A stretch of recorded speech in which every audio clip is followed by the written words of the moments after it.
শুরু থেকেই হেরে যাওয়া আর্জেন্টিনার অবিশ্বাস্য জয় শেষ পর্যন্ত। এমন রুদ্ধশ্বাস ম্যাচ জিতে কান্নায় ভেঙে পড়লেন লিওনেল মেসি।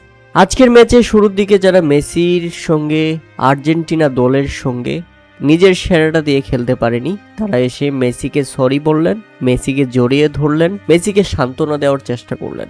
সেখানে বাদ যায়নি এমিলিয়ানো মার্তিনেস পর্যন্ত।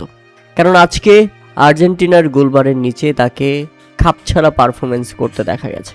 তবে ম্যাচ শেষে প্রিয় অধিনায়কের কাছে ক্ষমা চেয়ে নিয়েছেন তিনি। কেঁদেছেন এমিলিয়ানো মার্তিনেস নিজেও।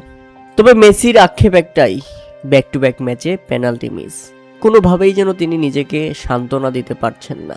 তার মতো একজন ফুটবলার যার দিকে তাকিয়ে থাকে পুরো আর্জেন্টিনা, পুরো বিশ্ব, তিনি কেন বারবার ব্যর্থ হচ্ছেন একটা জায়গায় গিয়ে, সেই পেনাল্টি কিক।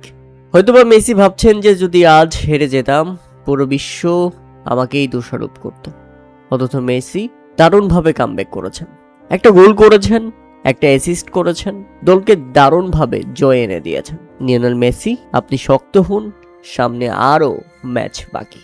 প্রিয় দর্শক, লিওনেল মেসির পেনাল্টি মিস, আর্জেন্টিনার এই জয়কে আপনারা কিভাবে দেখছেন তা অবশ্যই আমাদের কমেন্ট করে জানাবেন। শুধু মেসি নয়, ম্যাচ শেষে কথা বলতে গিয়ে কেঁদে ফেলেছেন দলটির কোচ লিওনেল স্কালোনি পর্যন্ত। তিনি বলেছেন, আরেকটু হলেই হার্ট অ্যাটাক হয়ে যেত। এই জয় আমার জীবনের সেরা মুহূর্ত হয়ে থাকবে। তবে মিশরের প্রশংসা করতেও ভুলেন না তিনি। মিশরের খেলা তাকে মুগ্ধ করেছে, দারুণ ফুটবল খেলেছে মিশর।